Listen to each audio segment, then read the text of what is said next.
Jom Viko review Corolla Altis GRS facelift. Ngam-ngam customer Viko nak datang ambil kereta, so Viko review sikit.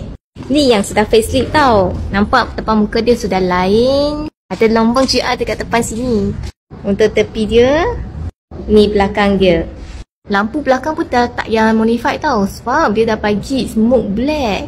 Ni keting, spoiler atas pun dah siap. Door visor tinted ada. Ada smart entry, side mirror auto fold. Untuk yang facelift ni, colour dia atas pun warna hitam, side mirror warna hitam, body colour putih. Sport rim dia 18, design pun dah cantik dah. Empat-empat pakai black disc. Segi dalam kan, jahitan dia semua warna merah dan finishing dia semua warna hitam. Untuk driver side dia ada power adjust, carpet pun ada GR. Seat dia, tepi sini leather, tengah-tengah dia pakai suede.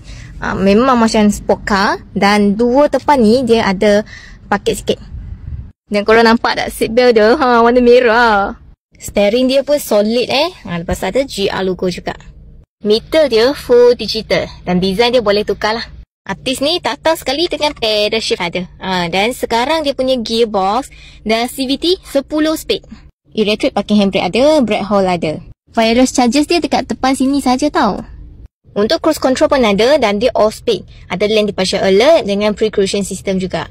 Lampu ni auto, wiper pun auto. Aircon dia ada 2 zone, so you boleh adjust suhu passenger dengan driver side. Player dia lagi besar, ada wireless Apple CarPlay dengan Android Auto. Of course, 360 camera pun ada juga. Rear mirror ni kan dia ada auto dim function. Bila kita buat malam, dia akan auto dimkan lampu kereta belakang. Dashcam depan ada. Dashcam belakang pun ada. Untuk belakang dia, belakang pun ada aircon blower juga. RFID sticker ada. Blind spot monitor ada. Belakang bonnet dia pun sangat luas dan emergency key, tire pump semua akan dapat. So, untuk mana yang berminat dengan Corolla Altis ni, boleh roadshow Viko, semak kelayakan dia secara percuma sahaja.